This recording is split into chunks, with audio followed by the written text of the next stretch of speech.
బేగం శ్రీహరి మీకు నమస్కారం చెప్తుంది. So hello guys, welcome back to new blog. మా దోస్తుడు అయితే ఈరోజు డ్యూటీలో చేయడానికి అయితే వెళ్తుంటాడ. వాడిని డ్రాప్ చేయడానికి నేనైతే పోతున్నా. ఫస్ట్ డే కదా, గుడికి వెళ్ళి మొక్కుంటున్నాడు. మావాడైతే పెద్ద పరమ భక్తుడు లెక్క. బయటకు వచ్చినప్పుడు అడిగిన ఏం మొక్కున్నారు అంతగానం అంటే, పని ఎక్క లేకున్నా పర్లేదు కానీ శాలరీ మంచిగా ఇచ్చేటోడు కావాలంటుండు మావాడు. అక్కడ నుంచి స్టార్ట్ అయ్యి అయితే వెళ్ళిపోయినాం. పొద్దున 6 గంటలకి సరేలో అయితే పానం తీస్తున్నాం. మావాడైతే అసలు ఎన్ని నెలలు అవుతుందో నేను ఇంత పొద్దున లేచి బయటకు వచ్చుడు. మేమైతే మా దోసుగడలో ఓనర్ వాళ్ళ ఇంటికి అయితే వచ్చేసినాం. మా ఉన్న ఆడైతే దింపేసిన, ఆడు సామాన్లని చదువుకుంటా ఆడు డ్యూటీ మీదకి అయితే ఎక్కేసాడు.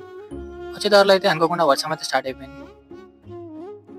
ఆ దోసుగడ బండి వాళ్ళ ఇంట్లో పెట్టేసి నేను అక్కడ నుంచి అయితే మా ఇంటికి అయితే స్టార్ట్ అయిపోయినా. ఈవినింగ్ మావాడు ఫోన్ చేసి ఏటైనా పోదాం రా అని బయటికి అయితే పిలిచి మా వాళ్ళని తీసుకొని సిరికొండకైతే స్టార్ట్ అయిపోయినాం. సిరికొండకైతే వచ్చి చాయ్ అయితే తాగేసినాం. రాజుబాయ్ దుకాణంలో అయితే పానీపూరి అయితే తినేసినాం. మీరు కూడా రాజుబాయ్ దుకాణంలో పానీపూరి తింటే కామెంట్ చేసుకోమమ్మా. అక్కడ నుంచి అయితే మావాడు ఫోన్ రిపేర్కి ఇచ్చిండట. ఆ ఫోన్ తీసుకొని అయితే మేమైతే ఇంటికి స్టార్ట్ అయితే అయిపోయినాం.